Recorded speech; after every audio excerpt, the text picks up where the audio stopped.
Good morning. I'd like to say welcome to the Budget Committee meeting of February 12th. And we're beginning at 8:07 a.m. Today's meeting, the purpose of today's meeting is to give the Budget Committee an opportunity to ask the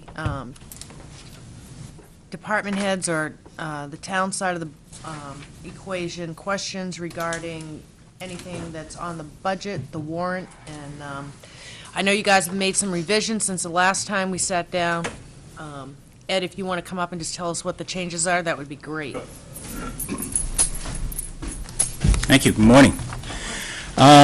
Yes, since the last time that the Budget Committee and the Town Council got together, from that meeting, the Council asked for some specific action to be taken to the budget to see if it was possible for us to present a sort of a neutral budget. It's the exact same budget as we have this year.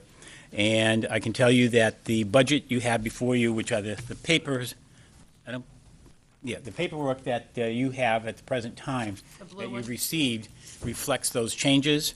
And so, just so everyone knows, the general fund has been reduced $3,700 lower than the current budget that we're in. So the budget is below the current year. And overall, the total budget is down $5,309 from the current year's budget. So this budget is actually lower than the budget we're operating under at the current time. A few things that, and I'll pass out a bunch of paperwork for you in a minute, some additional paperwork. I've given you a copy of the warrant. It's dated draft warrant 2/10/2011. This is the warrant that the Town Council adopted at their meeting on Wednesday evening. It basically, I'll just run through it quickly. There is a bond request for the work to be done to bring the McIntosh well online. Article 3 is the operating budget, a budget of $9,649,110, and a default budget of $9,539,011. 593. Excuse me? You said 539, it's 593. Oh, excuse me, thank you. Okay. Dyslexia early in the morning. And I've provided you a copy of the default budget so you can review that. Article 4 is to establish a sidewalk capital reserve fund and to put $50,000 into it.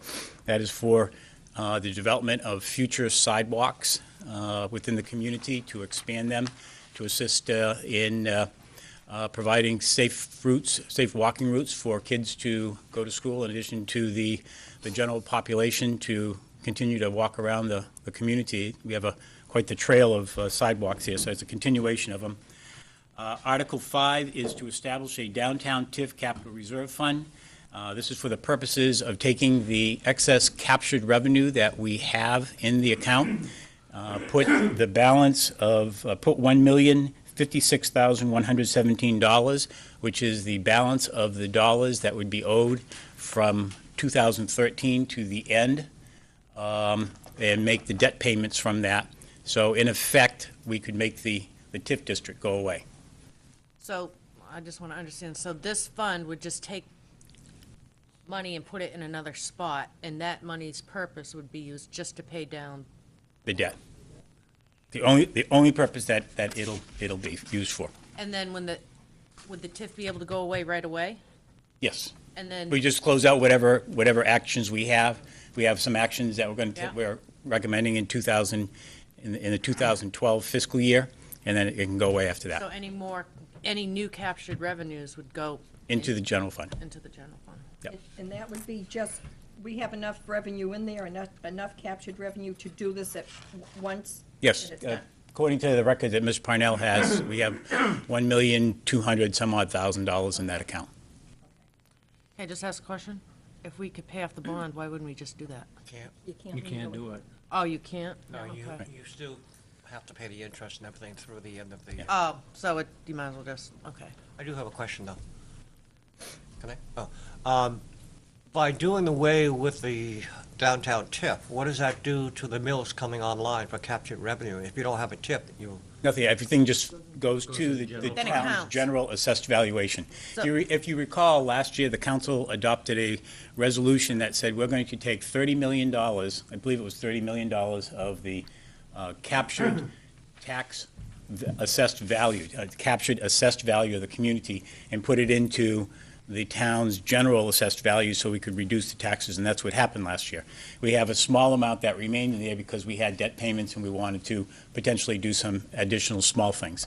So that sits there. okay. By discontinuing the TIF district, all the assessed value just gets wrapped into the general assessed value of the community. Okay, so we're anticipating by dissolving the downtown tip, that we do not have any plans currently or in the future for any infrastructure, which is the primary purpose of the tip, is for the infrastructure and covering that cost. There's probably one goal that we haven't completed, and I think that it's something that we should look at, and we'll look at it next year and bring it forward, is the boat ramp. That's probably the one unfinished project that is unresolved at this point. We've all talked about, fixing the boat ramp so that way it would work better and That was function under better. the Fish and Game at one time, but I Right, and Fish and understand they Game pulled out. has, they've backed out of it. They only want to do a small portion of it. They don't want to do the whole thing, and Part of that was a reorg. but that's something that we can look at before it's totally dissolved. Yeah, I'd be cautious on dissolving the downtown tip. I can see the other tip probably going, but the downtown tip, I think we want to be careful, because if And we haven't I- completed the infrastructure, that's the catalyst for having the downtown tip, was to put those additional revenues for infrastructure. So, and when I say that, I don't see any movement with the Eagles or anything like that. You probably will in the next week or so. Okay, all right. Thank you. The movement will be that it'll be gone. And what will be? It'll be gone, The Eagles? yes.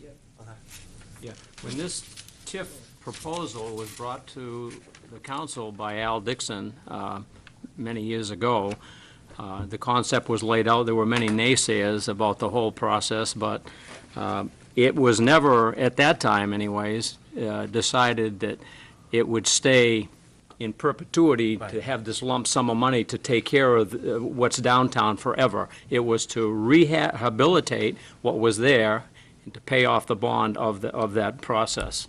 So, and to be honest with you, I am absolutely astounded that we're able to capture so much money so fast. I don't think it was envisioned at the time it wasn't. that we were going to be able to come out of this thing smelling like a rose so soon.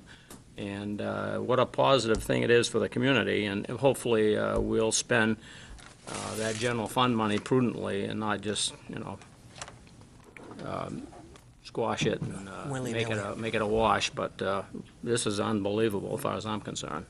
I think that if you talk to folks up at the state, they'll tell you that the Newmarket TIF project was the most successful they've seen. Yeah, because there was a lot of ones in the past that didn't turn out the way they should have. I remember looking at those, and that's why there were so many naysayers. They were like, "Ugh." Other communities had problems, but you're absolutely right. The state has recognized us as one of the, not developers, but one that's utilized the TIP, and it's been a positive for us. Yeah, I've heard the same thing. And then Article 6 is to undertake a I always get it mixed up, hydraulic, hydrologic. thank you, modeling of Ash Swamp Road. If you recall, about 3 years ago, the town voted a drainage study to look at the effects of the floodings we've had over the years and its effect on the bowl area within the community. We undertook that study. We wanted to do some additional work because there was suggestions of bringing up Ash Swamp Road to sort of create a dam to hold the water back, that it could be released a little bit sort of over time. And the council felt that it was something that we should look at, but needed additional modeling. Unfortunately, the funds that we had were limited. And so we've put this back on so that we can undertake that study, and especially in the area of Price's Garage and the area in back of Ash Swamp Road, to see what the effects would be. So that's on was approved by the council. So that's basically the warrant articles at the present time. I will pass this around for everybody. This is the areas of the budget, and I think I gave mine away. Yeah, this is areas of the budget that were reduced in order to attain the goal of bringing in a budget that was at or below the current budget. Let me say a few things about that. This budget contains no pay raises for any employees except the unionized employees in the police department. This budget has gone through, and I think practically every department has in some way been affected by some form or amount of reduction.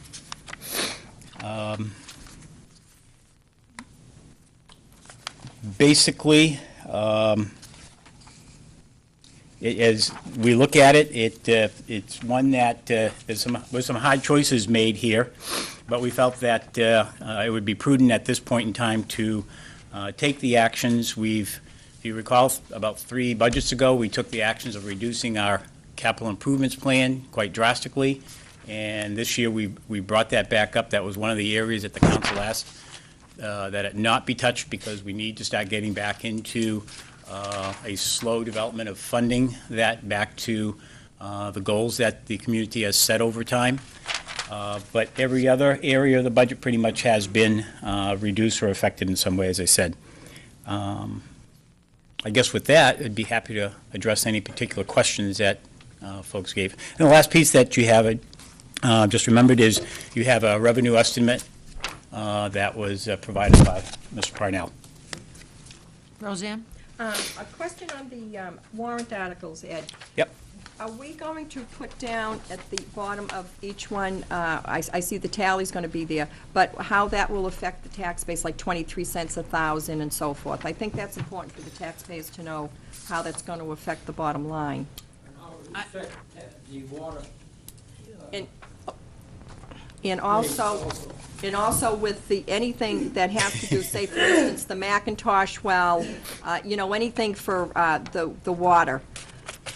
When does the town plan on utilizing that money? In other words, if they vote to approve these bonds and we utilize them right away, how soon, will we have an inkling of how soon we're going to utilize the bonds so that the taxes are going to, well, I know the taxes aren't going to go up, but it's the effect on the ratepayers.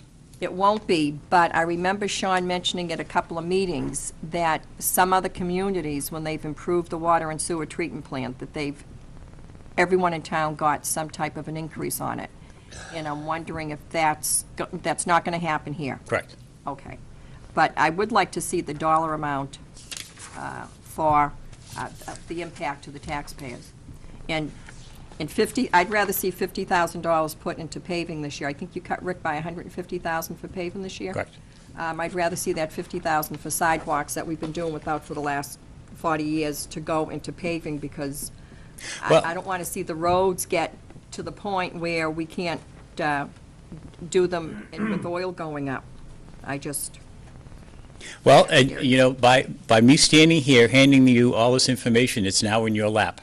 And this group they've already here said this. is going to decide what the budget that's going to go before the voters. So, the council, I presented a budget, the council asked me to review it, give them recommendations. They've made their recommendations, and I guess, with the chairman sitting here, they're probably very happy to be passing it on to you folks for action at this Just point. one quick reminder for the Macintosh well, especially the wellhead development.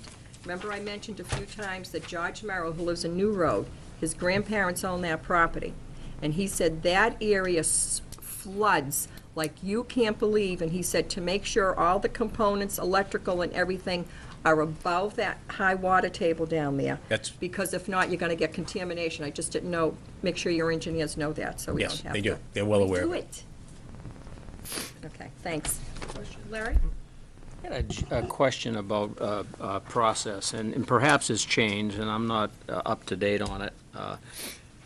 In the past, it's, the budget was rolled out to the council, and committee members were asked if they wanted to show up, it's fine, and that's happened this year. I saw that. So I guess the process perhaps has changed where we are not going to get a chance to talk to the department heads anymore. This is the budget committee's rollout of the budget. So they're not going to be here to talk with us? Well, those were the previous meetings they had. That was an opportunity for us, but they could have came today, yes, Okay. you're right. Okay, It wasn't that they weren't invited. Correct? okay, okay. I think it was my understanding from Brian, because I had that same question. Brian said we would have the opportunity to question department heads. Yeah. Yeah, that's why I was just kind of wondering, I didn't see anyone. I was curious other myself than how Dawn. that's going to work out. No, I'm not saying you know one. If we could, I think it's a good question, and having gone through the school, we had that opportunity, but it seems to me that there was pretty strong participation in the school budget meetings as each individual department manager was presenting.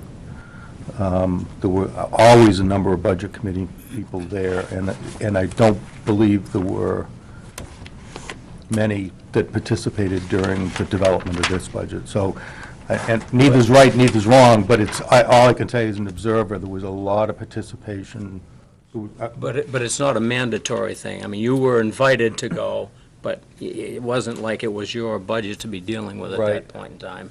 But I think what we were trying to do last year and this year was to not create redundancy for the No, department I manager. understand that. And I think that was, I think it shifted this year. I don't know why it shifted. There was a lot of participation last year and very little this year. So I don't know what's right or wrong, but I think at least my understanding was it was to not have the department managers present twice. Right. Yeah. See, that's not my understanding was with Brian. It was that we would have that opportunity to question department heads. At least that's how I took it, so. But I do have a question. So can I just finish? Yeah. So, based on no department heads being here, I guess, so we have to run the questions through you today, Ed? Sure. To the extent you want to ask questions. Did you want to start asking questions? Not or- yet. All right, Dana, go ahead. I'm glad you're back there. The council, Yeah, right. council budget reduction here, I'm looking at. I'm concerned about the emergency management. It appears that you're almost wiping out that account. And when I was on the council, we had everything we could. And to bring that department up to a status of a department, because that individual was working out of her house, was getting the mail out of her house. She had no operating area here within the parameters of the town's property. So I believe she went over to the fire department and shared an office over there. But, I mean, her budget was only $2,250 to begin with. And then, well, on this one, the old one, I guess, and now it looks like $800 is being cut, $500 for part-time salary. And then there's two other entries, general supply, which you're cutting by $300. That probably won't hurt, but I'm just concerned, I don't want to wipe out that, because that's a crucial part of this community. We all know that when the Director of Emergency Management, Candace Jarrus, she does a great job, that she needs to have those supplies and have those staffing people in place in the event that something does happen. And we all know what happened a couple of years ago. So I don't want to be between a rock and a hard place when it comes time that we need their services and they have no supplies to operate under. That's my point. Thank you.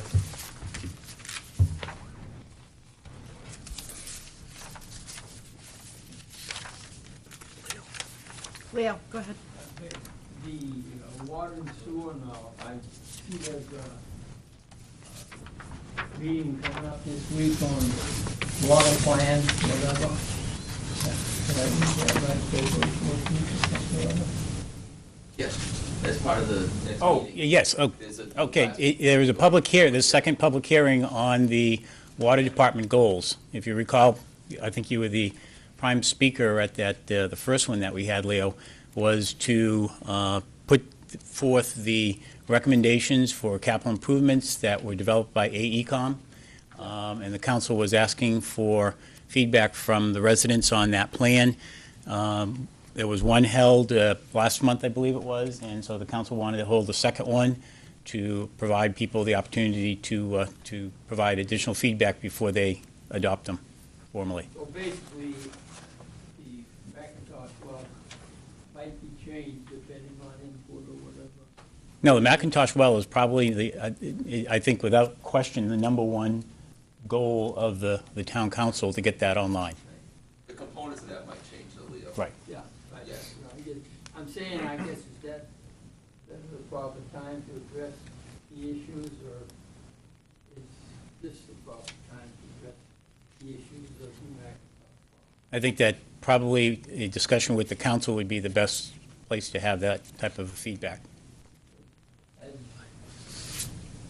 Administrator gave me the, both the report that Emery and Garrett submitted to the state for the Macintosh well, and also the report that the state sent back as a result of that report for the approval of the Macintosh well. And as I discussed it with some of the council, whatever, had previously, and the conclusions that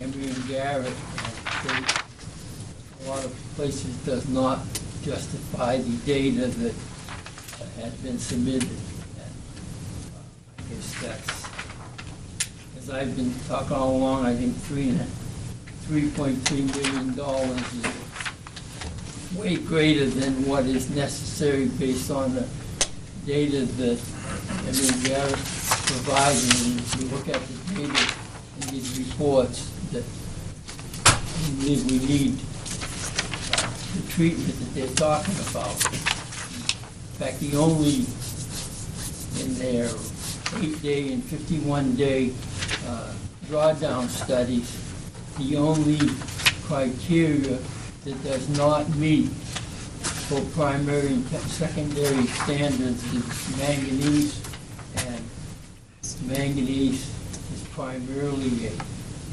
water hardness and a water softener. It's very easily treatable, and even if you read the Weston and Sampson reports, that manganese in both wells is above the secondary limit. However, at the levels listed in each well, manganese is not a health concern and should be sequestrable via chemical addition. As a result, manganese is not considered a limiting factor in assessing whether blending water from the two wells or directly pumping into the distribution system is needed. So it looks like that is the only sodium chloride, arsenic, all those, if you look at the data, during the pump test, they were all below primary and secondary level requirements. So based on that, it's the question of whether you need any treatment and whether the water can be pumped directly into the system like we do on Bennett and Sewell. We pump them directly in the system without having to do minor chlorination and whatever, and I think that's going to be a concern. And also you look at they're talking about $1 million for a treatment, $1.3 million just for the building. And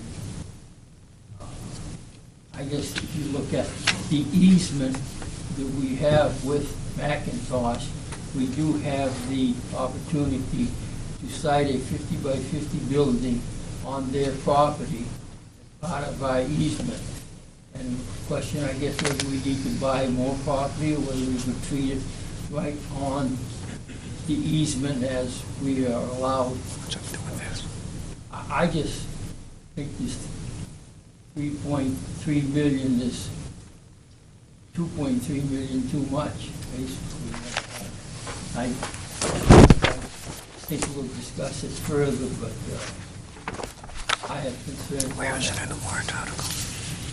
I would just add a comment that, with the exception of the building. That's it. which I don't know enough about to comment on. I think Leo's comments were all very much in concert with my understanding as well.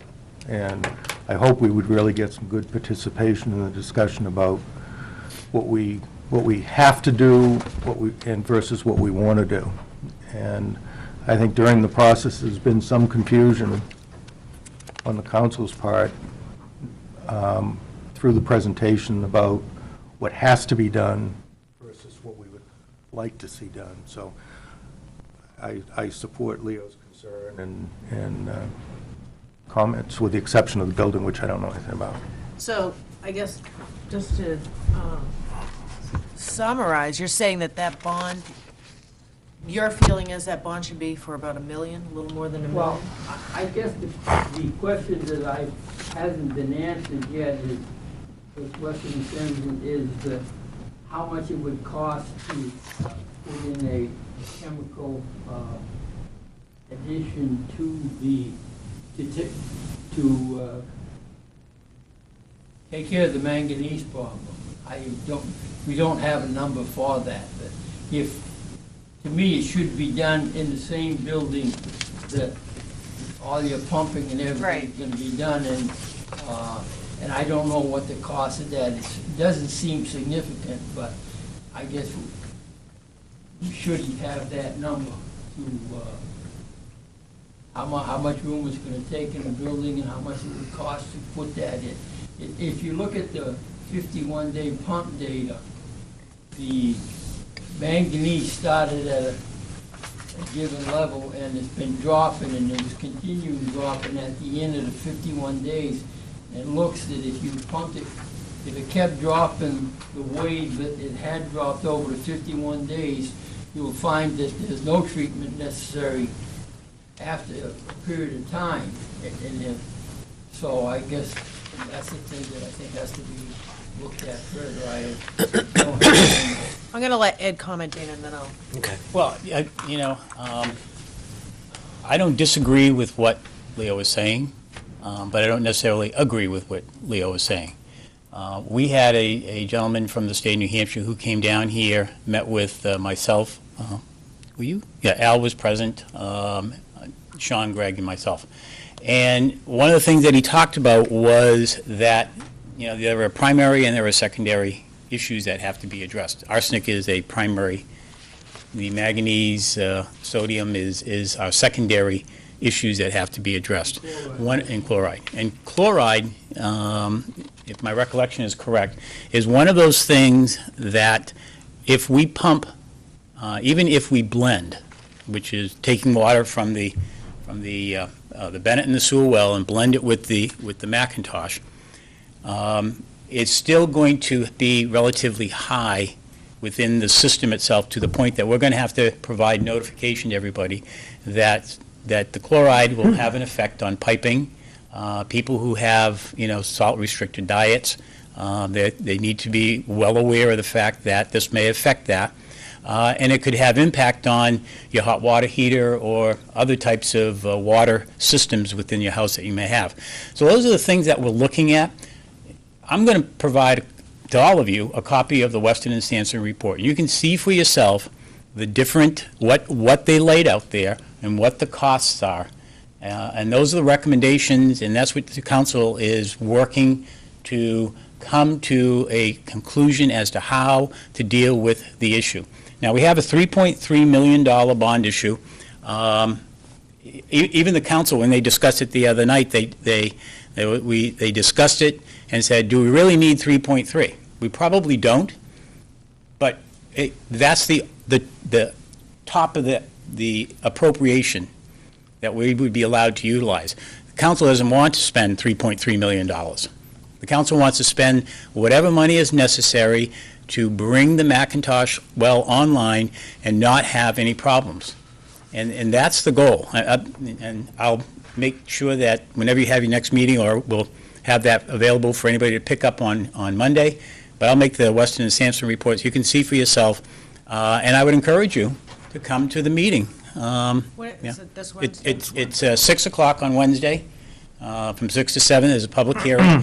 And what I'll also do is I will put together the AECom report, which is the report that was done for the capital improvements of the water system. So you have a pretty good idea of what, we've done in the last year and what the community has done in the last several years up to this point in trying to bring on an additional water source. Now, the question that still remains unanswered is, do we want the McIntosh well to be a standalone well as opposed to having to run it at the same time and only at the same time that we run the Bennett and Sewell well? Because if we're blending, and if that's the case, in order to make sure that we're meeting the standards of water quality, we can't run the McIntosh well by itself. So, those are questions that, again, the council is trying to wrestle with at the present time. If we put in some advanced technology, we probably have that opportunity. And the chairman of the council wants to speak to that, or Al wants to speak to that, they're welcome. But, there's a lot of issues that we're trying to wrestle with and get our hands around and make sure that we're going to make the right choice for the community, so we're just not necessarily spending money and then 5 years of, 10 years from now having to go and spend a whole bunch more money, trying to do it right the first time. Where does this blend happen? The blend would probably happen. I don't understand, I don't know the distance between the Macintosh and the, Well, you have the Bennett and Sewell well up on Yeah. 152, and you have the McIntosh well down on Ash Swamp Road in the vicinity of the old Hershey Lane. yeah. So therefore, what would happen is the blending would take place probably at Durrell Woods, Hershey and Durrell Woods Road. Okay. Right in Yeah. that area, there would be a building that we would construct, and within that area, the water would be brought in, be treated. blended, and then put into the tank at that point. Okay. What happens with the old water treatment plant? Is that just now a empty building that's useless? Right, and the council has talked about, once we get things straight away, have a conversation of what we're going to do with that building, Just one final comment, and I think this is why it's so important that we have this discussion next week. The only point I wanted to make, and Ed's answer was much more comprehensive and much more correct than mine, but where I think it's important for people to understand is, at least I can only speak for myself, that during the presentations, it was our understanding that the water from the McIntosh well could not be used. That is incorrect. It can be used. The question is, do you want to use it? When we met with the EPA, DES. I get all these acronyms wrong. It was clear that the secondary contents, they don't require that they be met. They recommend that they be recommended. The primaries are required. And Leo's correct. On the primaries, we're close, but we meet them. So you can go out with a coffee cup and drink out of that well. You may not like what you're drinking, but the EPA is not mandating that you do anything about it. And that's where, at least personally, for months, I asked that question during council meetings, can we use it? And the answer was no. Well, the answer is yes. Do you want to? Different question. Do you like the fact that your water heater may rot out? Different question. Do you like the fact that you don't like the taste? Different question. But we can put it into our system and use it.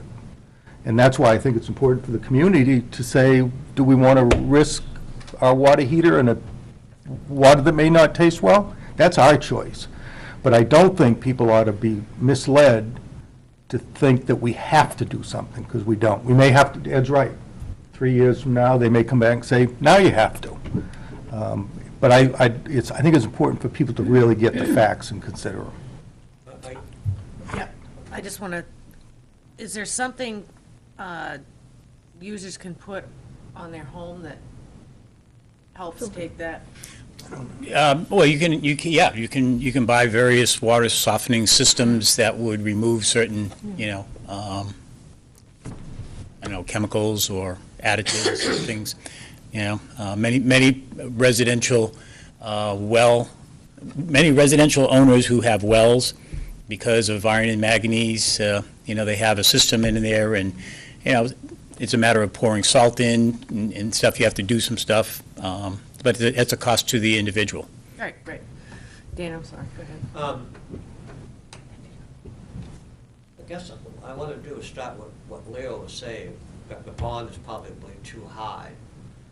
My question to Leo is, if you think it's too high, where are you getting your numbers to come down to a lower cost? And why is it Emery Garrett putting this together? No, we have, Emery Garrett was hired for the purposes of locating and drilling the wells Right. and doing all of the initial testing, and then we hired Weston and Sampson to look at all that data and come up with what is the proper Okay, so that was or after my suggested time on the council. We were just remediations. dealing with whether McIntosh, we could get the property and all of that other stuff.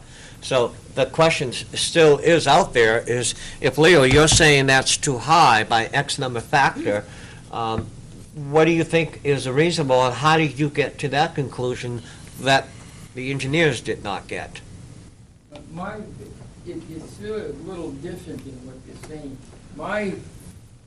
From when I look at the data and all this matter, is that I feel that we can get state approval for the McIntosh well without, other than the manganese and water softener, we can get approval to install the well and run it.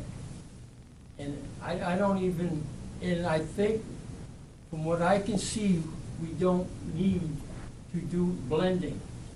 Blending is $1 million in itself, and I think that if you can meet the criteria for a standalone well, not being tied to blending or treatment, I think that's the way we should go, without spending these millions of dollars for a treatment system that we probably, in my opinion, I know we're not gonna need in the future. So what I would like to do is try to get an approval from the state for a standalone well, and I think we can do it, other than with putting in the manganese. And then, once we get that in and running, then we can look at the taste problems, all of this stuff, and add these treatment processes if they're needed in the future. But you've got time, like you're talking, the chlorides and everything. The chlorides in there are 10 times greater than the Sewell and Bennett. And the manganese, instead of 0.05, is 0.002, which is almost 20 times less. Well, once you just put these two together without going through these big tanks and blending, and as long as you can get approval from the state as a standalone system, which I think if you put in, and even the manganese treatment, if you look at the 51-day pump test, the manganese started at 8, then it got down after 51 days, it was down to 0.57, which is 7/10,000th of a milligram per liter over the requirement, and it was dropping like that. Within another 20, 30 days, it would have been down, if the chart would have continued, would have been down to the secondary level, and it would continue even dropping below that. That's why I think that we should try to build the system as a standalone system, get approval for that, and then run it and see what the characteristics of the water is. I think they're gonna be so low that no one's even gonna know it, basically. And if you look at this water that we're pulling out of there now, Animal Farm Development and 2 or 3 other subdivisions out in that area, they've been drawing water from this aquifer for 20 years now, and no one drawing water out of this aquifer has had any complaint about the taste and whatever. So I think this potential is gonna be tasting so bad and everything is way overblown, because people that are drinking this water now have been doing it for 20 years, and I've been drinking it. I have 2 kids have houses out there, and the water is good. I mean, I don't see anything. So that, to me, my concern is that we ought to try to get this Macintosh approved with as little, probably have to put something for the manganese to get from the .57 to below .50. But I think within a very few months of running, you're not even gonna need that manganese treatment, and you're gonna be way down below the .05 milligrams per liter. And when you mix it with the Sewell and Bennett well, it's gonna be, instead of .05, it's gonna be .01 in that area, because if you blended it 50-50, if you had a .02 in the Sewell or Bennett and a .05, it's gonna be way down low. So I just don't see that we should be spending $3 million, $4 million up front in case. I would rather see us get the approval and then look at the results, and then if we need after, we can add it after. But to say, well, let's put it in now, and if we don't need it, what are we gonna do with it? Throw it out? I mean, I'd rather see us try to get the approval from the state, and I think we can, to have it approved as a standalone well, and then run it and see what the results are. Dana and then Larry. Yeah, my follow-up question is, with Al, you had said that if the council should decide to do something now or wait 3 years, can you explain what that means? I mean, waiting not to do anything for 3 years to see if we actually need it, or? My memory's terrible, Dana, I don't Oh, I recall. thought I heard you say something about. I probably did, I 3 can't remember years. what I said 10 minutes ago. Okay. Then the only other question is, if we take the Macintosh and take the other 2 wells and we blend it together, does that have a change in the taste? Are we concerned about mostly the taste of the water out of the Macintosh? That's what I'm hearing, is we're worried about the taste, not so much it doesn't meet the qualifications, but there's a taste factor in there. Yes. And that's what I'm saying, is the people have been drinking this water. Right, that's my point, too. Without any complaints. Right. And All right, let's, yeah, All right. why don't we, Go to the meeting Wednesday and get the right, information. and get the discuss it information, at a but further time. I want to let Larry ask his question. So it's not related to this, is it okay to jump to something Yes, else? please. Yes. Okay. Dispatching, I understand Stratum is decided to go over to Rockingham Dispatch. Correct. And that's, is it correct, it's an $80,000 revenue loss for Newmarket? Yes. And what plans are there to adjust the budget? I noticed there doesn't appear to be an adjustment on the police side for that loss. Obviously, there had to have been a percentage of all the calls coming in for Stratum that equaled, X amount of dollars of our total budget. So I believe that's on the agenda for the future, but the money for all existing personnel is still in this budget we're being presented, correct? Correct. Why? Well, in the first instance, we were negotiating the contract and Stratum left.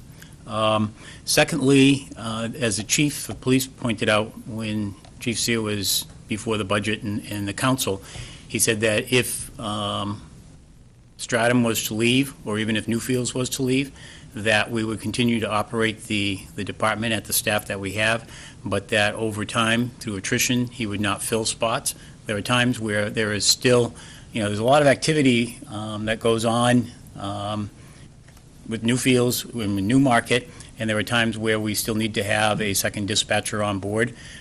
He wanted to have the opportunity to see how that plays itself out and take action over time through attrition rather than filling spots. The question has been asked many times over a period of years, the cost of dispatch. we as a community, and every community in Rockingham County pays for Rockingham Dispatch. Yep. So we're paying for the county dispatch, no matter which communities are involved, plus we have our own in-house dispatch here in Newmarket. And it has been stated a number of times in the past that there's no room at Rockingham to take on other communities. Well, lo and behold, this year, Stratham decides to go and make a request, and they're taking Stratham on. And my point is, I believe, in numbers, you can pay a lot less money by having regional services. I would like to think that the council and this present administration would be looking at that for the future to see if perhaps Newmarket could also join Rockingham Dispatch and become part of that regional, where you have a larger base of taxpayers paying the bill, which to me would equal a less tax rate for those services for all of us. It'll probably buy me a one-way ticket out of town for those that are working at our present dispatch, but I've always felt that way. I felt that way when we started dispatch here in Newmarket many, many years ago out of the old fire station.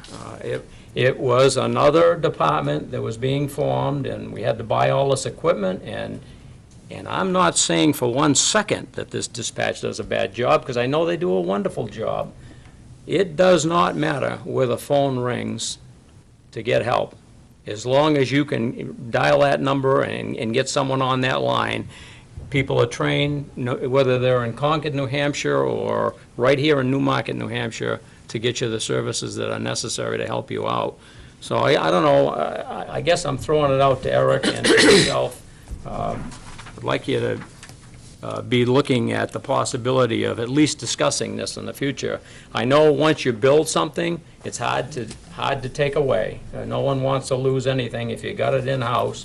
It's convenient, it's comfortable, everybody knows the people working there, but if you can divvy up the costs amongst a larger group, and this concept is not a new one. In the state of Maine, in particularly, they are going regional fire departments, and it seems to be working quite nicely.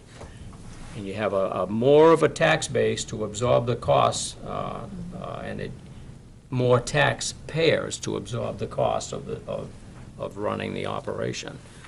So I'd just like to think that could be on a future.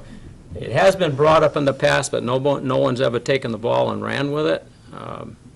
I think it's something that should be looked at in the future.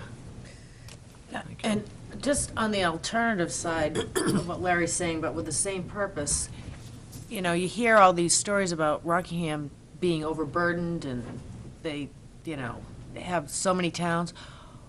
Why couldn't the council approach the county and say, look, we got a dispatch center, give us some of those towns, share the tax revenues for that, take some of the burden off Rockingham? I don't like county government, personally. I think that county government in a small state of New Hampshire is a waste of money for all of us. I think there needs to be and I'll use the example of dispatch, because dispatch at the county level is, my recollection is correct, it's $1.7 million.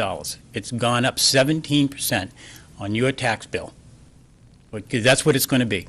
And they take in $39,000 in revenue. They don't charge anybody to do it. Are they still taking,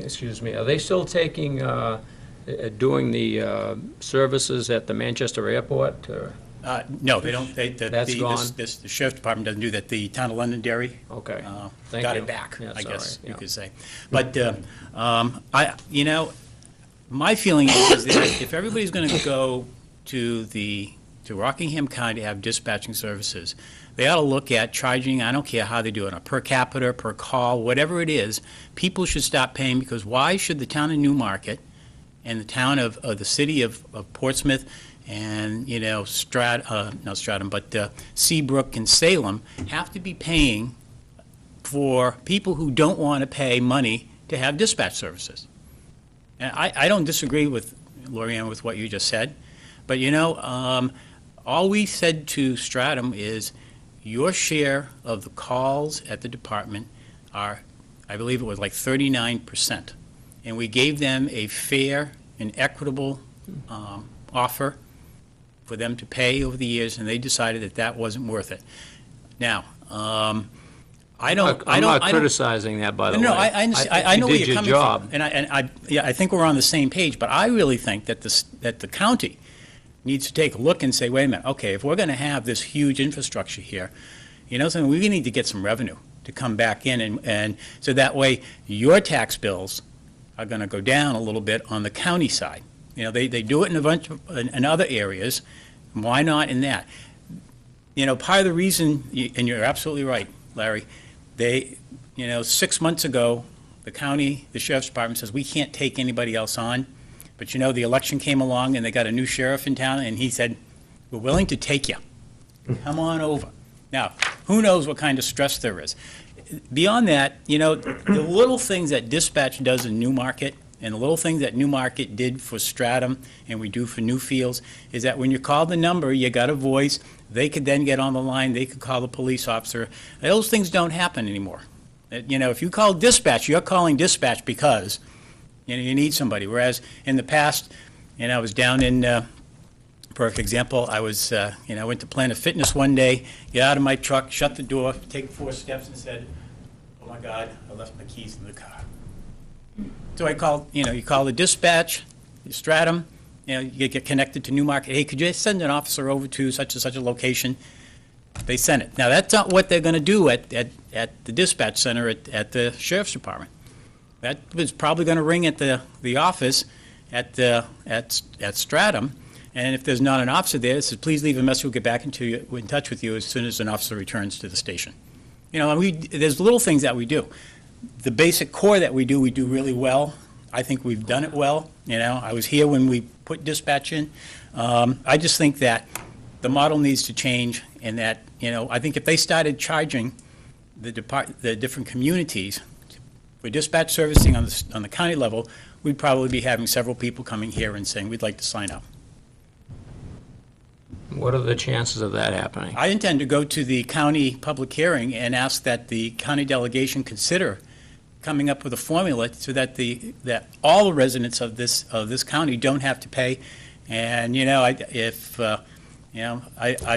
talked a little bit with one of the reps about, let's put a bill in the legislature and get rid of county government. Let's see what we have to do. The nursing home, we have the prison, but beyond that, do we really need to, the registry of deeds? Do we really need to have some of the other things that they do? I don't think so. I think there needs to be a different mindset as to how we go about it and charge for what we have and reduce that cost, because, I'm one of those people, I don't like sheriff's departments running radar. What are they running radar for? Now, police officers will say we like it because, it helps us in our community. It's one less thing. We're doing a lot of stuff. We're still running radar. It's nice to have them come in every now and then and run it. I don't think that's I've worth never it. seen a sheriff running radar. Yeah. Matter of fact, I know they do lots I've of, seen cars go speeding by sheriffs and they don't even blink an eye. they do lots of flagging details, I know that much. There must be money in that. And maybe, well, I don't go into that, but maybe that's what they should be, that should be their responsibility, is they're the flaggers. And that's how they make their, 40 hours a week. Roseanne? Could you get a breakdown? I see on page 32 that we're asking for almost $30,000 for dispatch equipment. Could we have a breakdown of how many employees are in dispatch, what the total package is, employees, health, retirement, equipment, as compared to what it would go through if we had to go through the county? And is there any way we can just voluntarily opt out of the county and just not pay them? No. No. I like that. Radical, I like that. Yeah. I've been watching the governor from Arizona a little bit. I have too. which I take that back. You can. When you get your tax bill, you can might be able figure to up do what the county tax is, pay everything but that, and then we'll See just how put a it lien works on out for you. And also, before we go any further in this, there's the new law, the SB 77, I think, that's been passed regarding the language that you're allowed to change warrant articles, that you can amend it. Could we get a copy of that as a budget committee? No, So- because they've taken all the fun out of. No. Yeah. Because they just did that in Exeter, I- Epping, I think, and there was a I don't dispute think as to that- I whether it don't was know legal if- or not. The language is very simple. It's only a couple lines. Yeah. Yeah, we'll make it available to everybody. Okay, just so we know how altered we can go with the warrant articles. Dana? Ed, when did the negotiations start with Stratum? When did they start? Yeah. Towards the end of last year. Okay, so you must have had some type of premonition that they're not happy with the cost increase and so on and so forth. What I'm getting at is, I know that this budget's been presented to the council has approved of the budget, so therefore, if there's anything coming out, I don't know if the council has to get reapproved on it or not, but I agree with Larry that something should have been done in regards to that department in reduction in staffing, knowing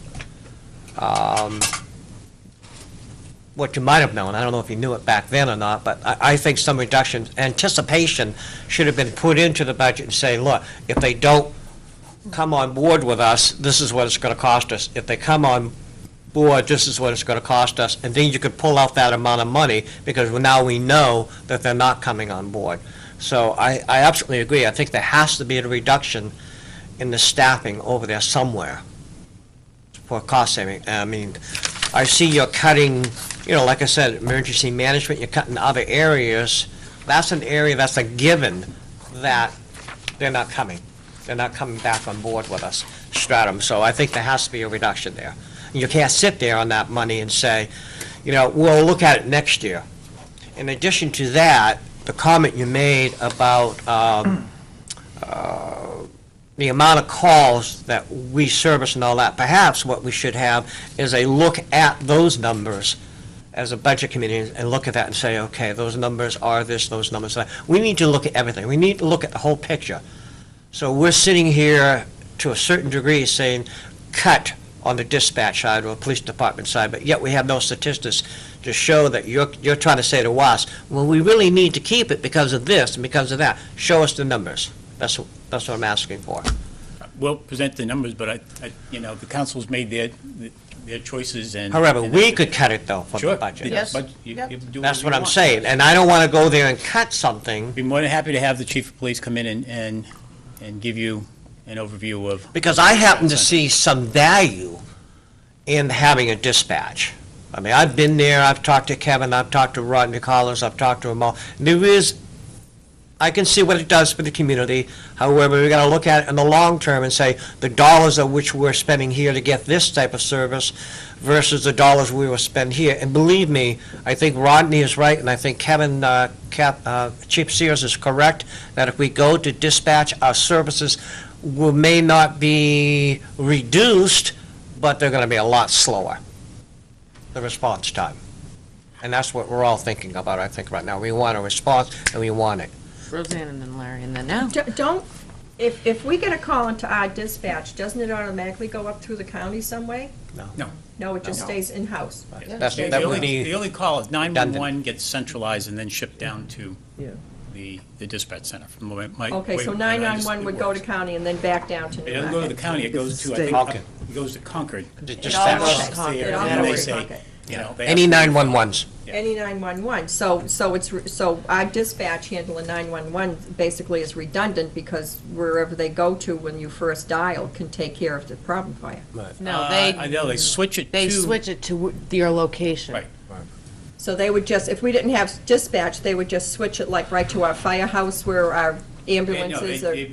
If we were with Rockingham, they would switch it to Rockingham, and then the Stratum dispatcher would take it and go from there.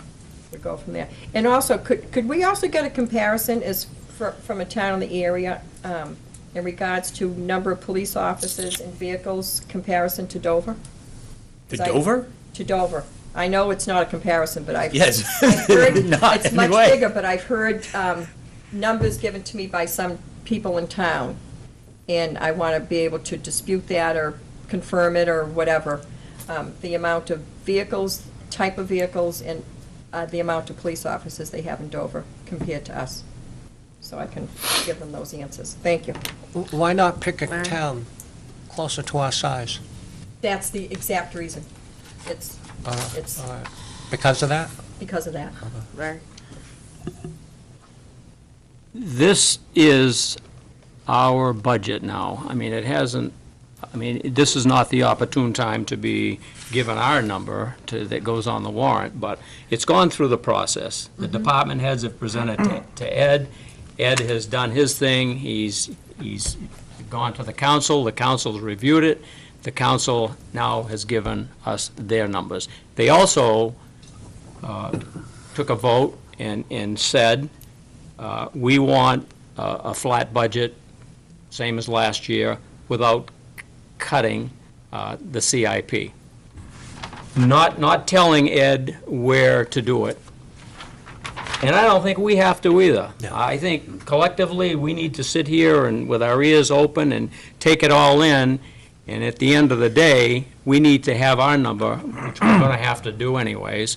But I don't think we have to specifically say you should be taking $6,000 out of here. It's already too late for that. Right. It's going to be our number that goes forward, that goes to the taxpayer to vote on.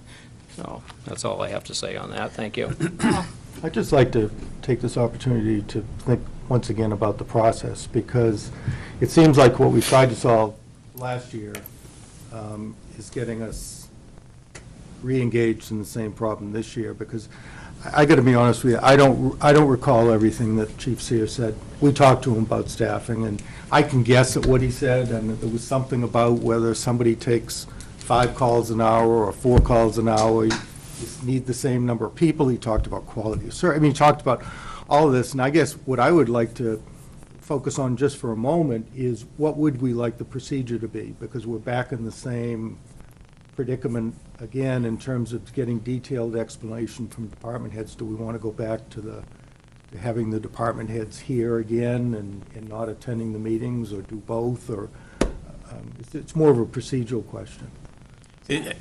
I think that, I went to the meeting, not all of them, I think I missed one, with the department heads, so I know where they're coming from, and I think the council says, okay, this is what we're gonna do, this is the changes, this is what we're presenting to the budget committee. If we feel as though we lost $80,000 in revenue, and we're gonna take $80,000 out of the budget, then you make a motion to do that. It doesn't have to be specific to where or what, that's Correct. the administrator's decision.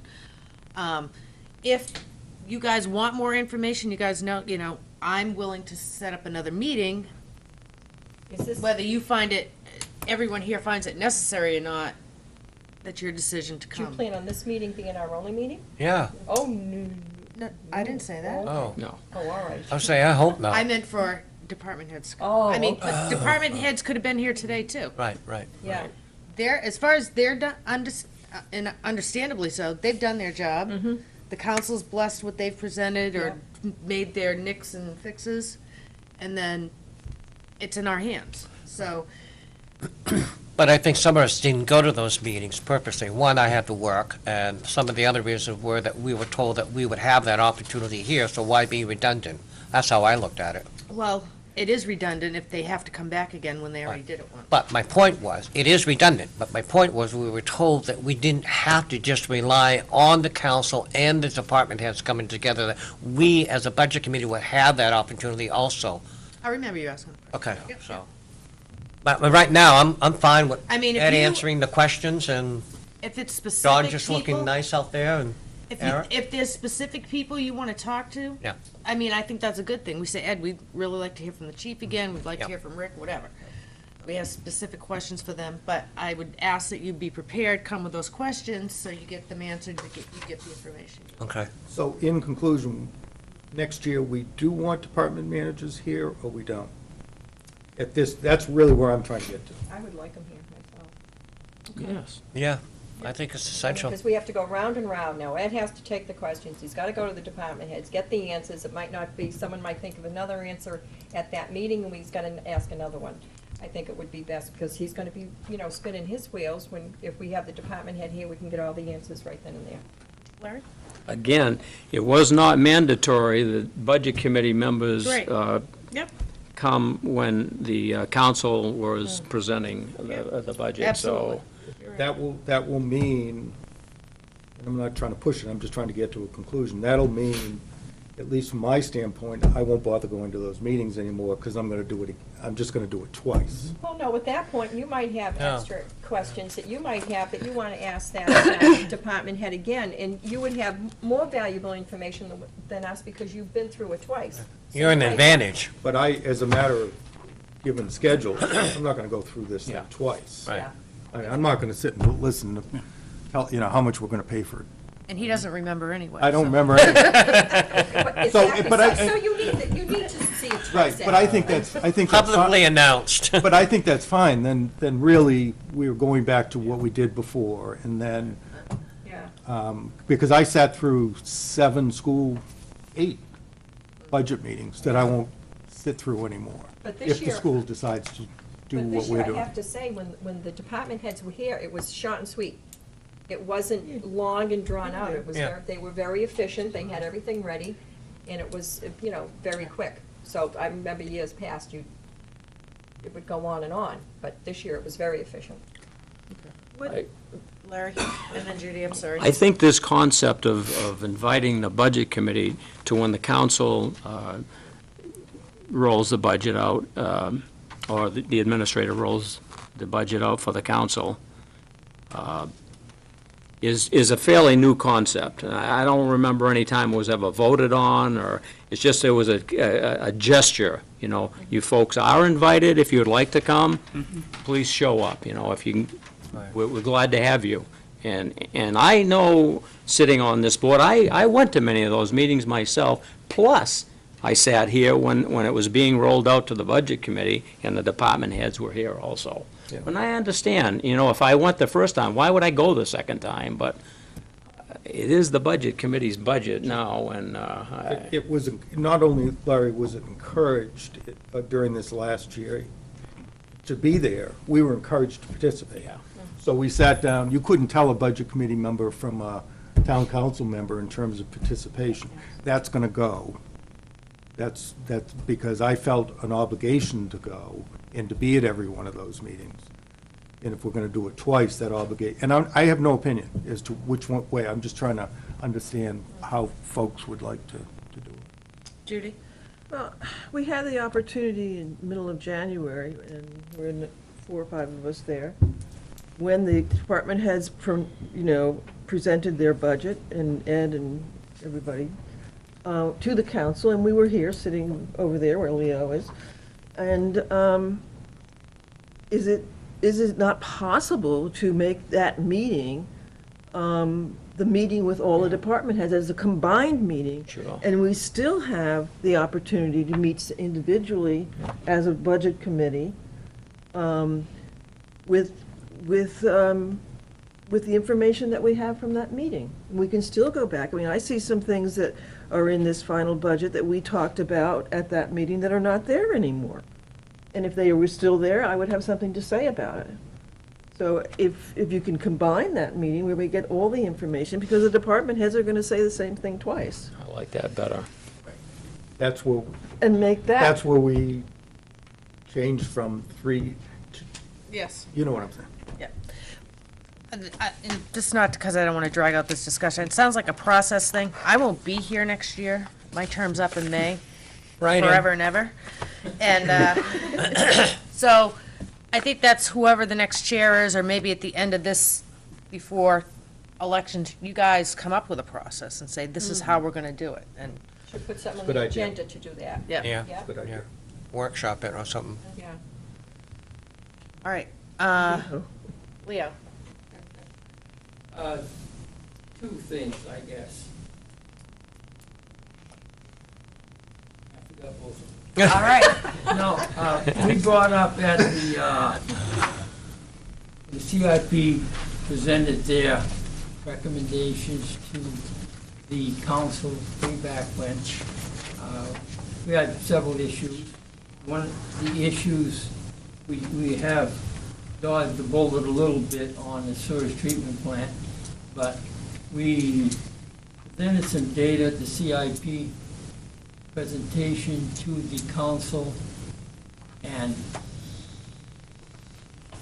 I guess two issues. One is the issue of the sewage treatment plant that is not going to be on the warrant this year, but we asked the council and administrator to provide charts that we discussed at that meeting, because it looks like we are on Bay Road, basically well, I guess this is supposed to be, but then I'd like the council to look at these flow charts for the Bay Road pump station. If you look at every March, there's a big spike, so we do get very high flows that we have to treat, and this is contributing to the size of the new sewage treatment plant that they're proposing. And we normally run 100,000 gallons per day through that plant, and in March it jumps up, the average jumps up to 250 to 300,000. And over the past 4 years, since we've got the Western and Underwood report, to try to get all this infiltration, inflow out of the system. And in 4 years, really, if you look at the charts, we've done nothing really. And it's mostly, it looks like, at least from the Underwood report, is that sump pumps are one of the big contributing factors in our, they dropped the sewage treatment plant design up 1.3 million to 800,000 possibly, and that's what it's been, and these inflows that shows on that chart is what's contributing to the 800,000. And I guess They're adding 700,000 or 800,000, is that what you said? fund. Are they adding? No, now they're talking about, instead of the 1.3 million, they're dropping it down to maybe 800,000, 900, in the 8 to 900,000. 900,000. And gallon, right? even that, to me, is, we're producing 500,000 gallons, under 500,000 gallons a day in the water treatment plant. And statistically, 46% of the water you produce is used in a home, and 54% is used outside of the home for washing your cars, gardening, and all this other stuff. So we should be looking at 300,000 town water going into sewage. And we're talking about, we're gonna wanna build a plant for 800,000. Well, no, there's been nothing done, basically.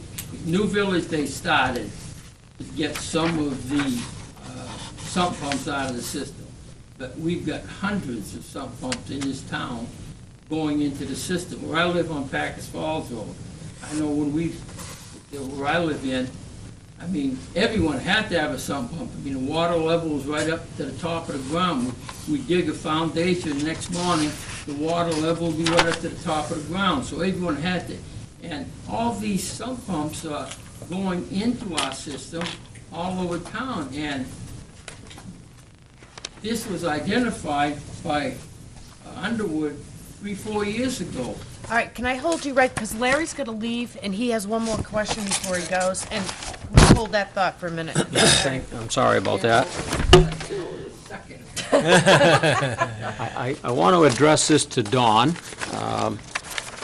You appear to be a man of your word. A few years ago, it was brought up that when one of the part-timers in finance retired, that you would reluctantly not replace this person. And it appears that that's going to be the case, but you're going to add on, 5 hours a week from an existing staff member that's already here, which is commendable. And so that obviously brings up the question in my weak mind, Why did we have a person here 20 hours a week when a person's coming in gonna do it in 5 hours? It's, what we've done, Larry, is we've taken one of the 20-hour people and added another 5 hours to that person. We've also taken and gone from cutting checks every week, every 2 weeks. So it's on the opposite week of the payroll. So we've made some adjustments like that. We looked at not replacing the person, and we went through a trial period to see if it would work. And what we found is that the 25 hours for one person was, we think it's going to work. She was doing some water and sewer work, and that's been cut back a little bit. So and everybody's pitched in to make it work. So I wanna give you a 95% thank you for that. I knew you'd be happy when you came back. Not 100%? It's 5 hours there. I've been working with Larry a long time. My math is maybe a little off. Close enough. 80%. It was a 20-hour. Yeah, 80. Took about 80%. All right, Leo's back on. Dana. you And can- actually, it I'm should still be, on the board. yeah. Oh, okay. He should, I guess Oh, that's right. my concern is that we have a reprieve, it looked like for a year or two or whatever, before we're gonna have to build a new treatment plant. And I think it would behoove us to, we've waited 3-4 years to try to address this sump pump issue.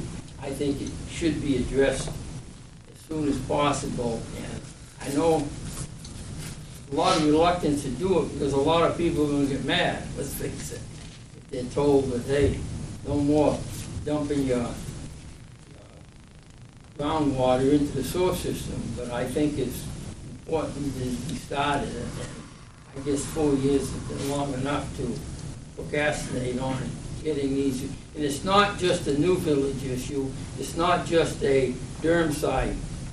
Like, people don't understand what Durham side is anymore, but I still use it, because everything on the Durham side of the bridge has always been Durham side during my lifetime, but people don't realize it. But, I mean, all over town, Packers Falls Road, many of the low-lying areas have pumping their water in, and basically you've got to go into each house and see, at least in each area of town, and see where the wet areas are, and you've got to get them out of the system.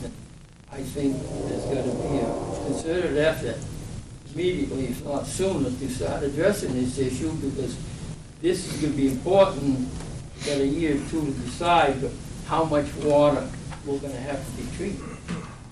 I guess the second issue is the capital reserve funds for the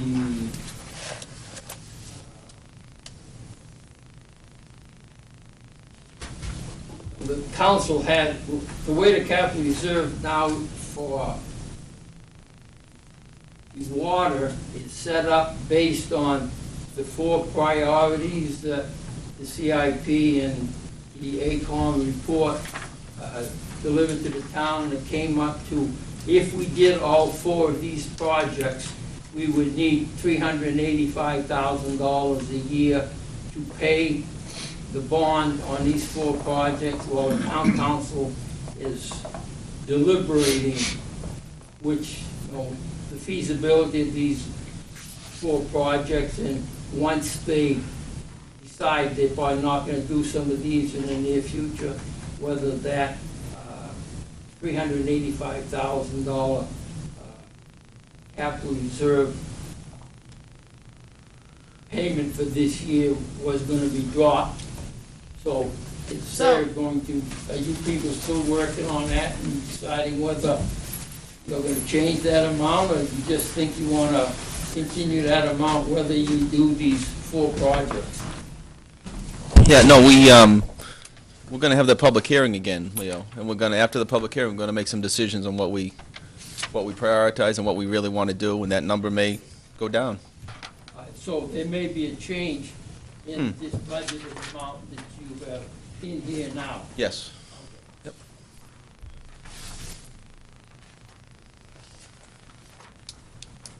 Thanks, Larry. No, thank you.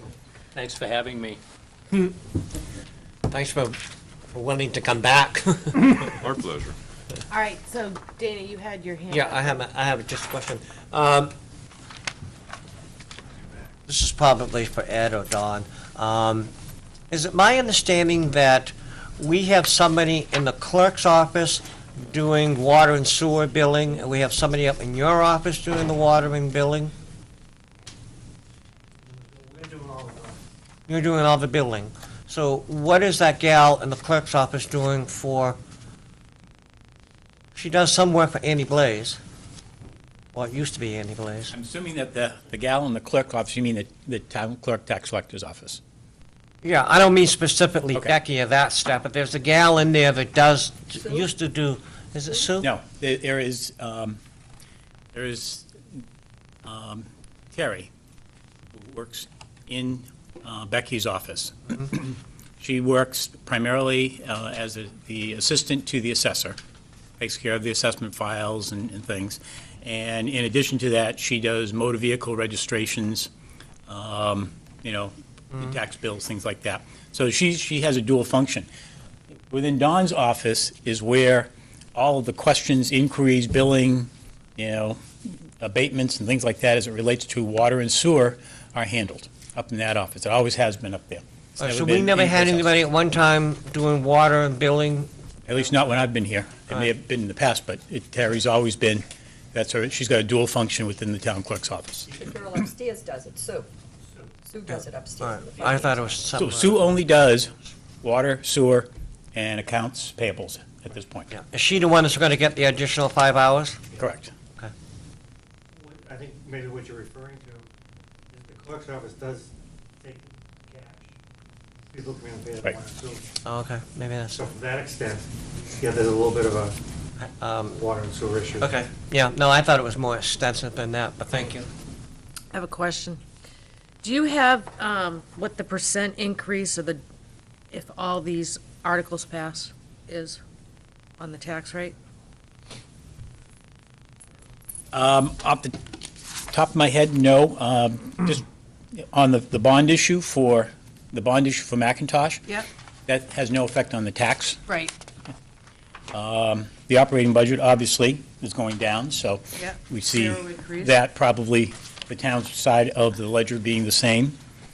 The establishment of the sidewalk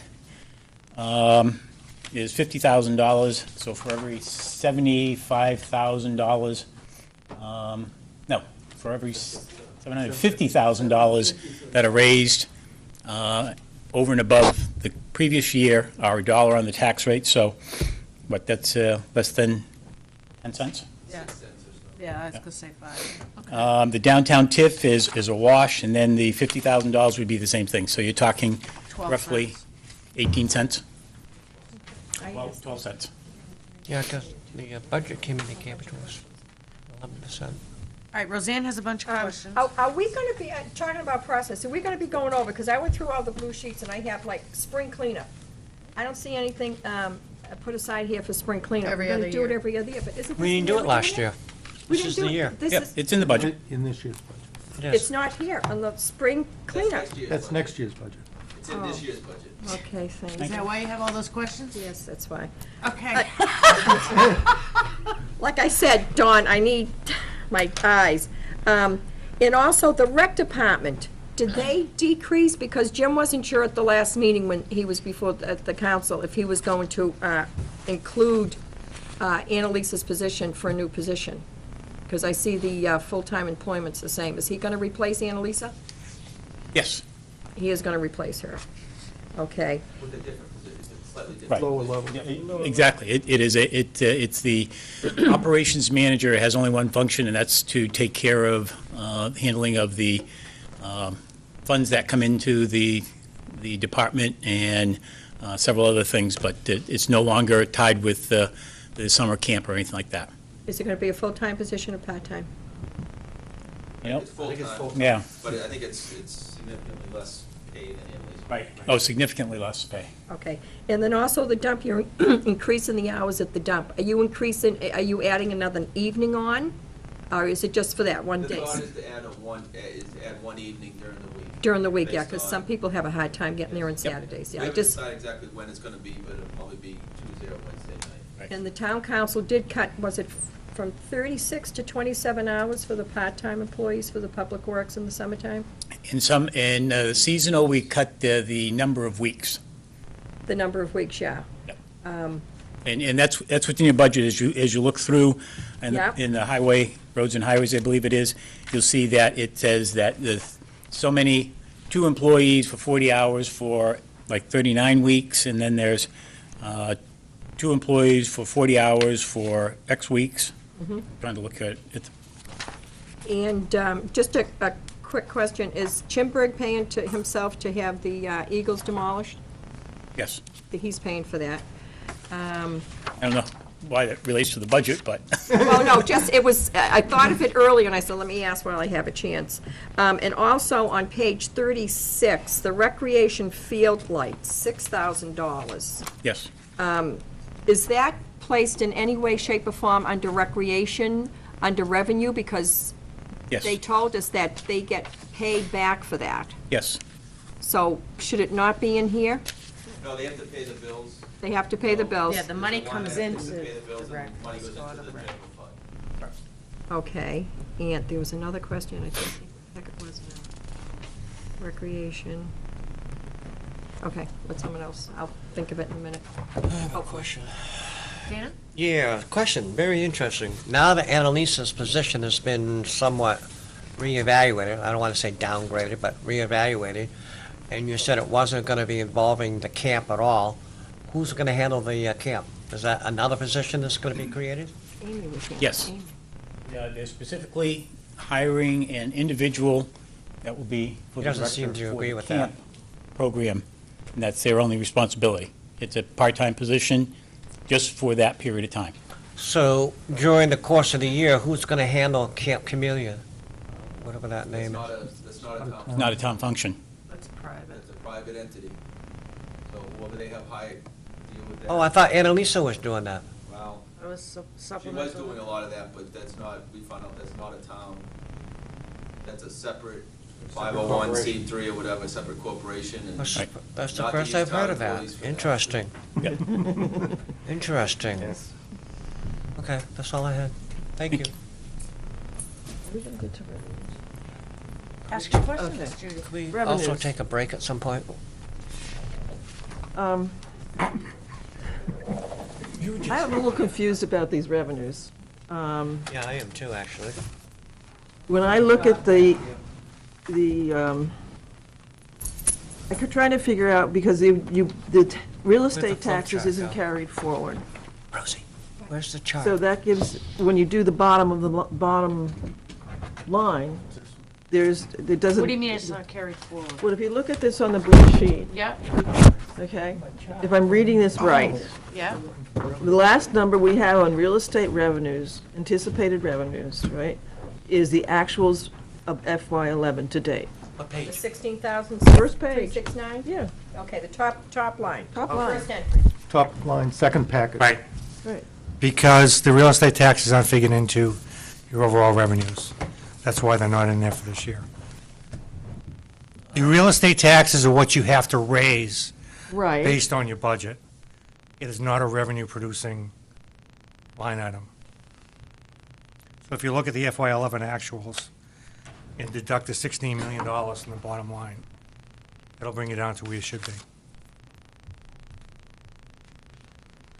If you look at the, Okay, so if you look at page 13 on this thing, on the very bottom line, grand totals.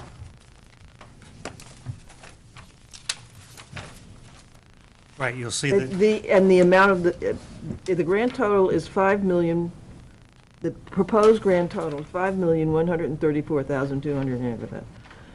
If you then look at the proposed budget, you've got a deficit. what- The proposed budget is is 9. nine, whatever. Right. 9 million.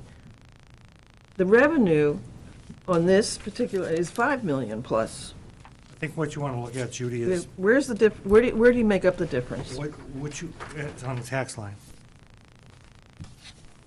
If you look at the general fund, you want to go by fund, not by total bottom line. If you look at on page, I guess it's going to be 6.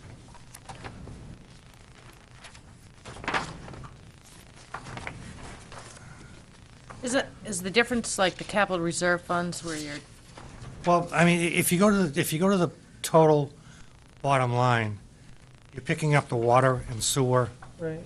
and those are separate Right. funds. right? They're enterprise funds. They stand on their own. So you have to look at the water revenue as compared to the water expenses, the sewer, and so forth. And the same with the general fund. If you look at page 6, Yeah. the general fund total revenue coming in is $2 million. Okay. I mean, it's not a business, it's not a business enterprise. You're gonna bring in $2 million of revenue of your $5 million in expenses. The difference is raised by taxes. Does that help? Okay. However, on the water and sewer, they are business enterprise funds. So you can look at those and say, we're bringing in X number of dollars, we're spending Y number of dollars. There's going to be a profit or a deficit. Now, when you look at the general fund total for expenses, you also want to add in the library, the recreation department, the solid waste.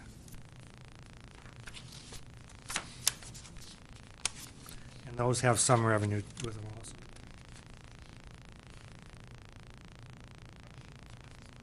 You If all you- set, Judy? Yeah, okay. Does that help? Yeah.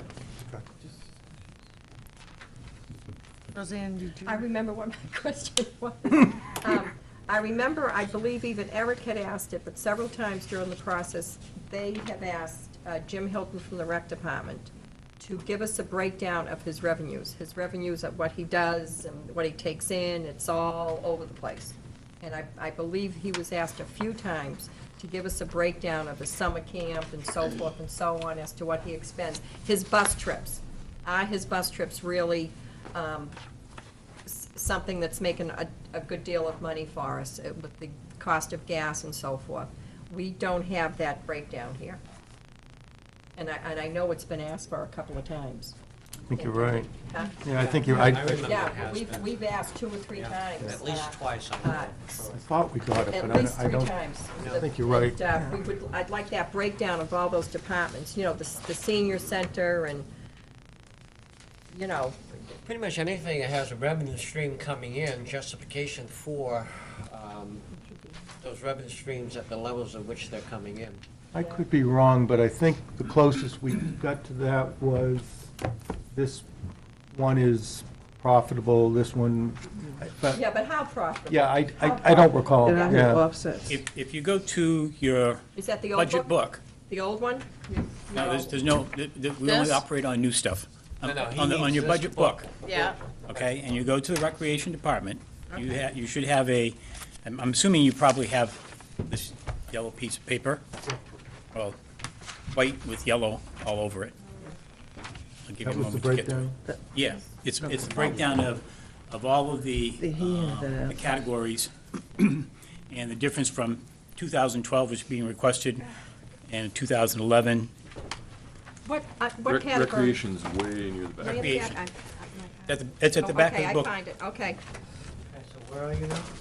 You have this piece of paper right here? Pretty sure that you all do? That was a handout. You don't have this?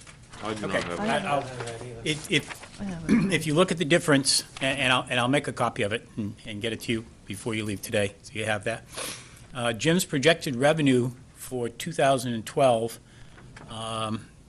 is $194,500 $36. Which page is that on, Ed? Well, We don't have it. Oh, because we don't have this oh, right okay, here. okay. If you don't have that And I'll piece ma- of and I'll make a paper, copy of it Okay, for can you. you repeat that again for me? Yep. It is, projected revenues is $194,536. Yep. Okay, And in 2011, he had revenues of $219,374. So there's a reduction there of $24,838. But his budget proposed for 2012 is $256,258. And in 2011, it was $270,156, for a difference of $13,898. So he's got a deficit of $20,002. And is it shown by individual activity? It's not broken down, it's broken down for all the funds raised through all the different programs. Yeah, I'm assuming what you're asking for is if he runs like Right. T-ball or flag football, how much revenue comes in on that? not, Because I don't that's wanna- how we'd break it down for you, if you Yeah, wanted it. yeah. My thing is, you know, if he's gonna make $270,000 in revenue, what did it cost us to make the 270? Well, don't forget, we don't, the.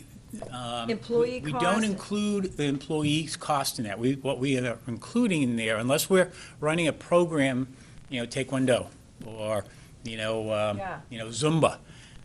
Those types of classes, the instructor is part of the class, so for $25 a class, you can send your child, or you can attend and do it. But if it relates to the operation of the department doing that, they don't charge that, like Amy and Jim's time and whoever's gonna be the. Well, I mean, all, like for summer camp and all that, all the extra employees we hire to That's run all, that camp. they figure all of that into what the cost is, my Well, you understanding. said they don't utilize the employees' portion of that. No, for camp they do. For camp they do? Part-timers. Right. For part-timers? But you're talking about the percentage of the management Yeah. attributed to. What is it costing us to generate this revenue? Are we losing money, or are we making money? Well, yeah, When you consider everything in that goes on. I think the bottom line here is what those revenues are showing. She wants to know, what is our, Oh, I know what she wants. what's the I key? hear her. What do we keep? Yep.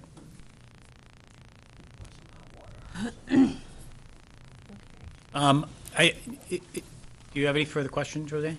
I think that's it. Okay. I'd be remiss in not bringing this up. Council Bentley has a suggestion for the Budget Committee for a reduction. He's asking that the Budget Committee look at the library budget. There's $46,000 in a line item for books, and he feels that that should be looked at very closely and possibly reduced. What has it been in the past? Is that was under, Library budget is right before the recreation budget, if you go to that.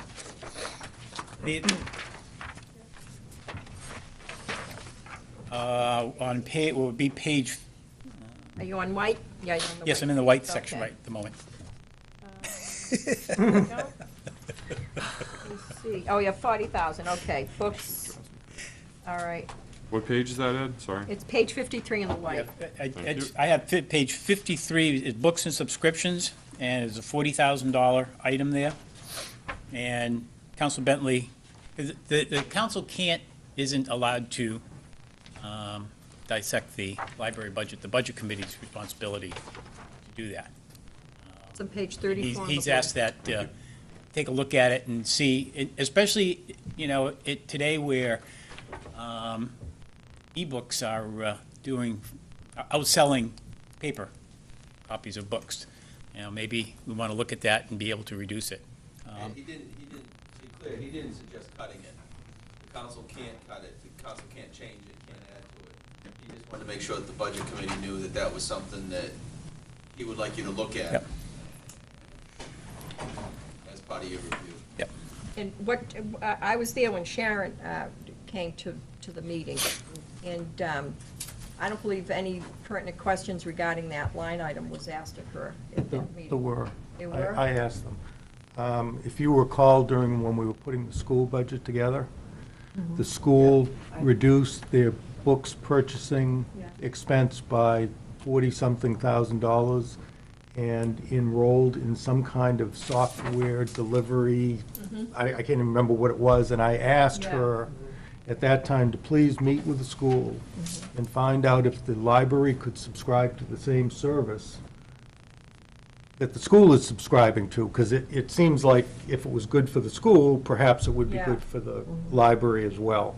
I haven't heard anything back. Would we need more computers for something like that in order for them to do it? Roseanne, I honestly Yeah. don't know. I don't recall Yeah. as we went through the school budget that that was an issue. Yeah. But I think Council Bentley probably had the same question that I do in Yeah. this age of everybody walking around. I don't walk around with them, but, Yeah, so I think it's a really good question, and I don't know if they've pursued it or not. yeah.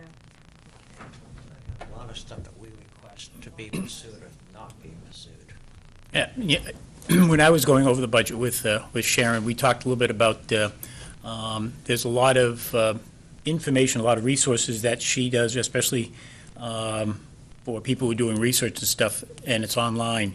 And we talked a little bit about the possibility of connecting up with the school and seeing if there isn't a way that the two parties together can't get a better bang that could be shared between the two. So whether the kids are in school using it or they're on the summer, or anybody who wants to use it has the ability to use that, so. Well, and just a thought, I mean, I got one for Christmas, and I think that it's wonderful.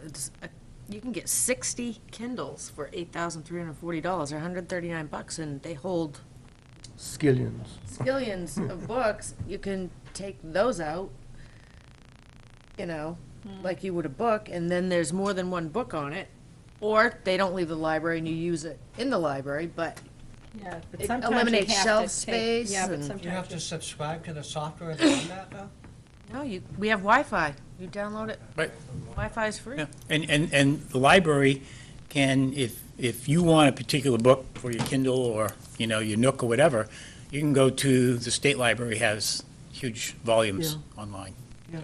And I think that's what you were getting at, is at the state level, can we get the school, can we get the town library, all focusing in one area? I really, and I'll take 2 minutes to say this, but I continue to remain very, very frustrated as a town council member and as a budget member that the town and the school and the library aren't sharing resources.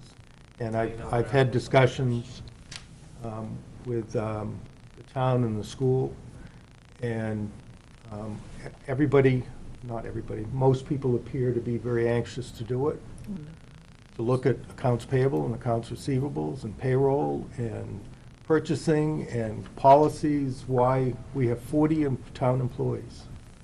And we have 200. 54. And we have 201 school employees, and we act like Newmarket is one town and the school is Portsmouth.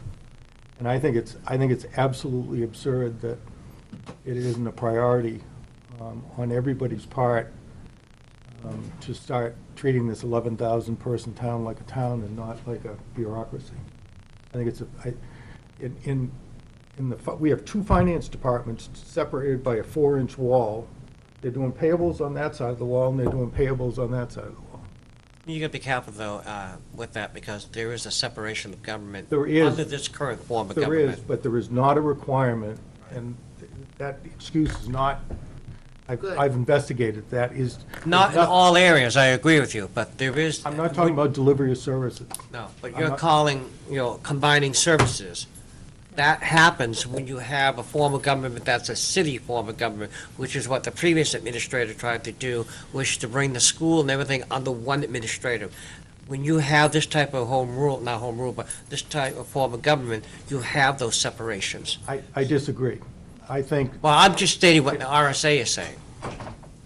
I don't believe the RSA says you need two accounts payables departments, two account receivable departments, two payroll systems, two facilities departments.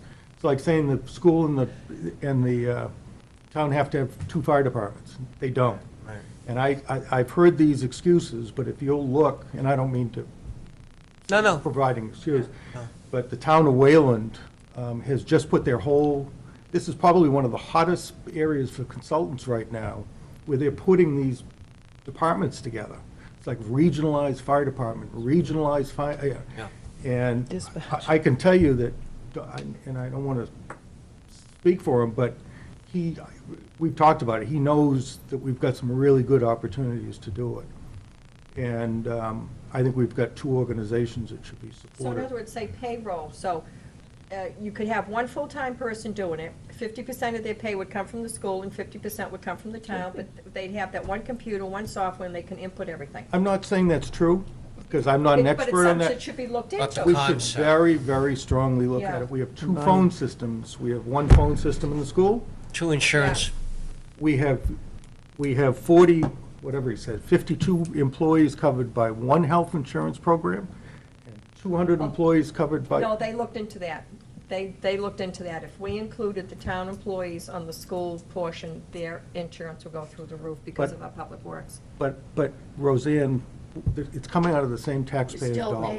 Yeah. So all I want to know is if we put the 250 people together, Right. You got a bigger bang for the the school buck. may pay more. Oh, to administer, Whatever. oh, but the paperwork, but not to combine insurance companies. Oh, okay. Maybe, I don't No, know. it is I'm not combining an expert on insurance. any of this stuff, other than to say Just a I think place there to are look. some opportunities. Yeah, exactly. Yeah. And actually, I think that's a good point, that not this committee, but a committee within the council should be formed to look at that.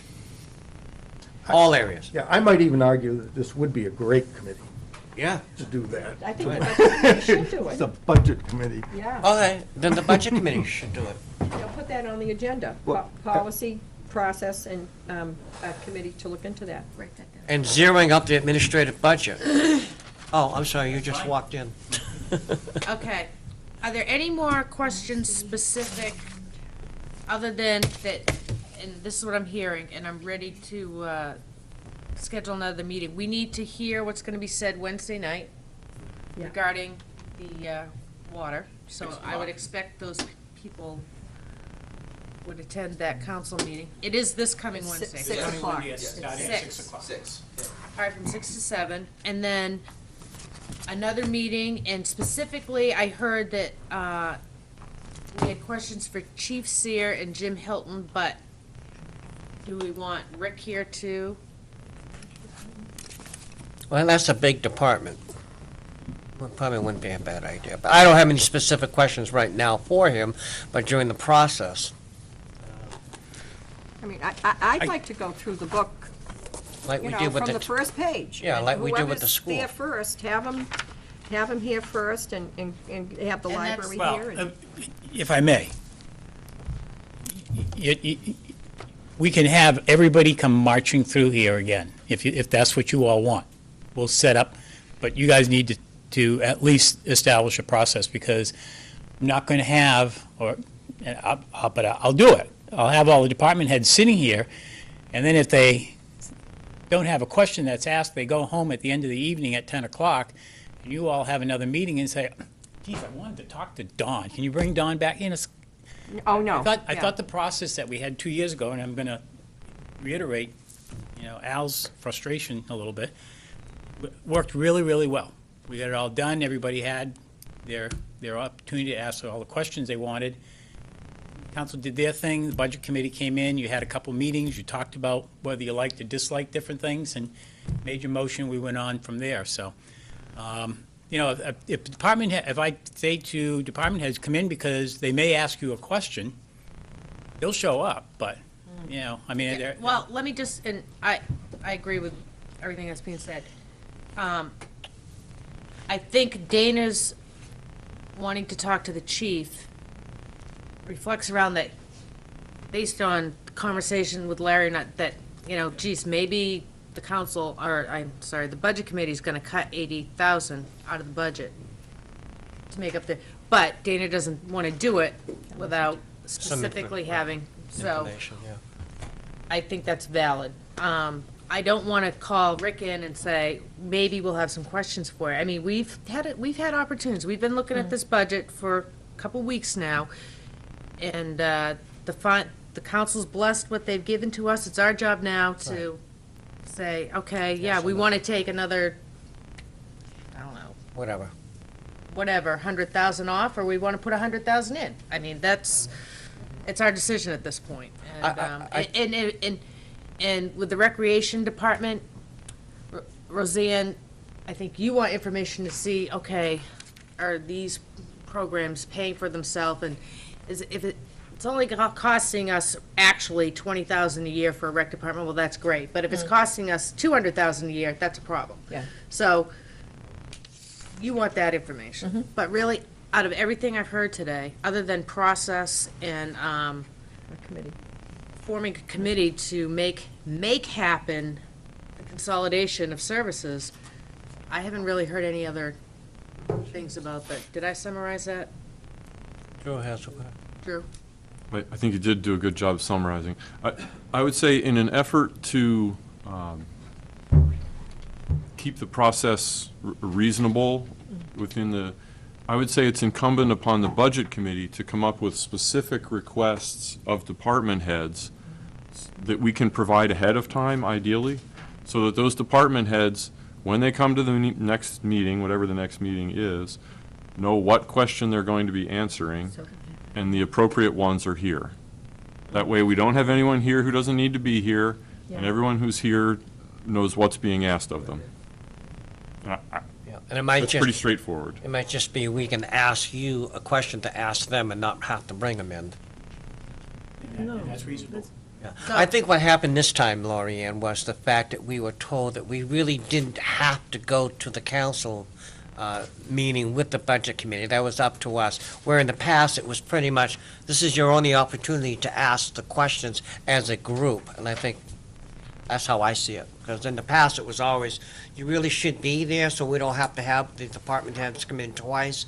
This time, I had a lot of things that I had on my plate that I couldn't make those meetings that night, but I was feeling good because I knew, according to Brian in public comments, is that at some point, we would have those department heads, people come back in.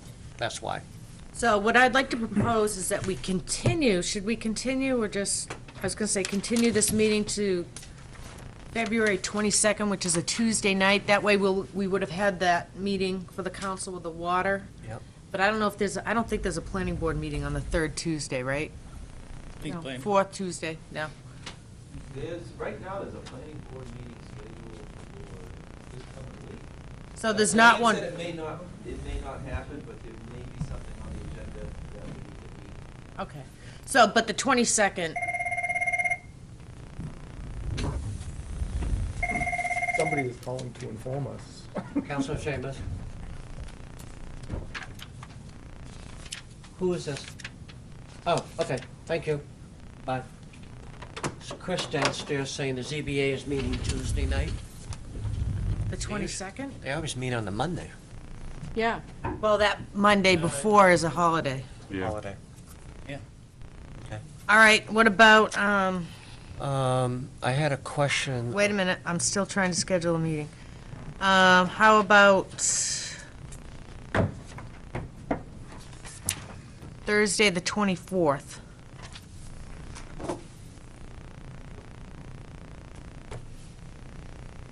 Okay, Fine with me. See if the phone rings again. Chris? Come on, Chris. 2/24. So we'll make a motion at the end of the meeting to continue this till the 24th. But, Dana, you had a question? Yeah, there was something that I wanted additional information on. When the phone rang, it went right out of my Send me an mind. email. Huh? Send me an email with your questions. You don't If you respond have- to my if you have- emails. If you have some questions, with somebody, Yeah. to me, and Copy me, Yeah, and okay. copy Brian, too. This Okay. committee seems to have some memory problems. yeah, I I think noticed there that. should be an age limit on. What is your name? Ginkgo biloba. I always recommended that to you. It's not good. I've tried it. I know. That's why- You What's you your forget name? to take it right. Oh, you're Alright. supposed to take it? So listen, I'm anticipating that Budget Committee members will be at Wednesday's meeting at 6 o'clock with the council, the public hearing regarding the water. And I'm going to get a motion in a minute to continue till Thursday, 2/24, 7 o'clock. And we'd like to have the chief and Jim Hilton at that meeting. I know what it is. And any questions between now and then you need answered, you're gonna email Ed and copy me and Brian. Okay? Roseanne looks scared, she's gonna do email. Oh, she's getting good at it. I gotta have it, I have a computer. Yeah, my kids had it, they got me a laptop for Christmas. Wow. And I was gonna have a lesson on retrieving emails, and I got a darn virus. So I'm like, oh my goodness. You So did or your computer did? My computer did. Would you have a Mac or a DOS? I mean, Windows? Don't, Windows. Windows. That much I know. But anyway, yeah, because I had questions about the $50 an hour that we're paying the assessor's office. That's a contract. I know, but is it good to do when, you know, just, $50 an hour? I have, and also with grants, Same as postal carrier. do we have to specify, if we cut the budget, do we have to specify the cut is for a grant because it's a grant, or do they just have to decide where they're gonna take it from? A grant's different, if we cut the budget because of a grant, as opposed to another item in here. Is that specific to a grant, or we just cut the budget and you decide where you're gonna cut it, if you cut the grant itself? If you can do, I'd rather you do the latter. He'd rather you say what grant you would Okay. like to see go. Okay. Line by line. Line by line. I mean, All right, All right, now my question. yeah, Okay. In the past, we've asked for information, okay? It's not to say we're not getting it, I mean, on the school side and the town side. However, in order to be accurate of what we're looking for, like Roseanne's asked for some stuff, and there's others that have asked some stuff, can we get Erica, who takes the minutes, to segregate out the things that we're requesting for? So we know. I mean, some people have written them down, I don't write them down, but next meeting, I can't remember what we asked for. So are we really doing due diligence if we asked her to write it in separate out? Like, she'll be taking minutes, writing them down, she'll, oh yeah, Roseanne wanted this, put this off to the side. So we have a list of what we're looking for, and we have the minutes. Yes, yeah, you can do I've been that. writing them down. And I think I summarized it, and I didn't hear anyone say, oh, don't forget this or don't forget Yeah. that. I try to do that at the end of the meeting, Right. so Ed has what we need. Okay, And just the last thing is the Weston Sampson report, the AECom report, I will have available for anybody who wants to pick it up on Monday. okay. Is it online? Yeah, can we scan those? and send Yeah, them out? I will do that. We'll scan it in and put it on the Water Department website. I mean, did, Bingo. I don't know. Oh, you'll scan it in and send it to everybody. I'll No. do that. Can't Weston and Sampson just put it in a format where we can just put it online? Yeah, well, that's what I'm saying, is I can put it on the town's website, and I can How many also scan it and pages send is it to it? It's a everybody. lot. Excuse me? How many pages? Many. Really? Any 20, or is it 100? 30, I would say about 30 to 40 pages. I'm not, Sampson is 9. No, Weston and Sampson, the book. is the book. They don't have an That has executive all the summary? information. yeah, do you have an executive summary? Huh? They do. As a matter of fact, they do have an executive summary. It's Can't we have Yeah. the executive summary? Yes. I would suggest if anybody's really interested in it, it's kind of interesting reading, and it's huge dollars the town is going to spend. I think once you get it, maybe I'm a nut, but I really learned a lot from reading it. Reading, what was it? The report. The report. Oh, I know. But really, I mean, it talks about future growth of the town, what our population's going to look like, Yeah. and it's very informative, and I would say pretty necessary reading. What year was that produced? Just Which year? produced. Well, 2010. Really good. So again, I Drew? Ed has. want to make sure Ed listening. I would again request, Ed, that if possible, if we can put that report on the town website, that would be great. Because then not only does the budget committee have an opportunity to The read town it, does. but All the citizens. everybody's got an opportunity to read it. That's the rec report. Stack 'em. Excuse me? Like 1,000 of them. More than we need. Maybe, I'm just going to have to go back and look and see. But we'll put him Thank you. in the Water Department, so it makes it easy for everybody to see. Sure. Find. Do we need 2 pages of this, or just one? Excuse me? Just one. That's the one relative to the Recreation Department. If you see, look at the bottom of it. Okay. It has the subtotals for revenue requests and budget and things like that. Okay, subtotal You budget let him know I'm request. thinking about him, not you. Okay, any other questions before? So we're in the, it's a deficit of 20,000? Yes. Yes. Okay. So we got this revenue, but it cost us 20,000 over the revenue to get it? Correct. But don't forget, the department's a revolving fund.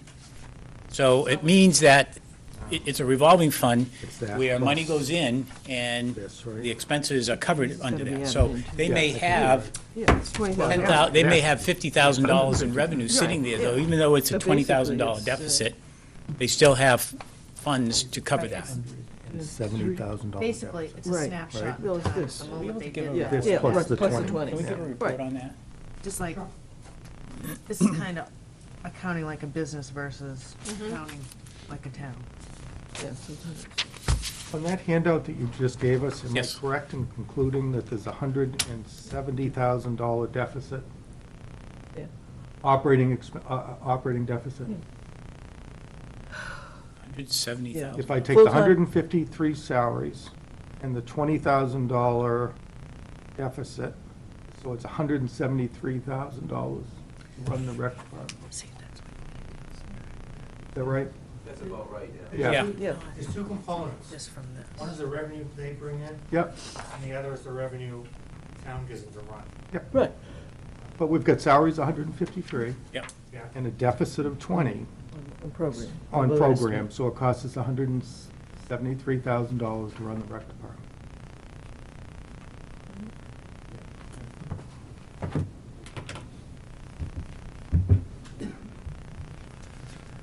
Okay. That's just for full-time salaries, okay. Correct. And that includes the new person coming in? Yes. Dana? Since I've been on the council, which was 6 years, I guess it was, prior to you coming on board, Ed, I had asked, and while you were on board, I have asked repeatedly,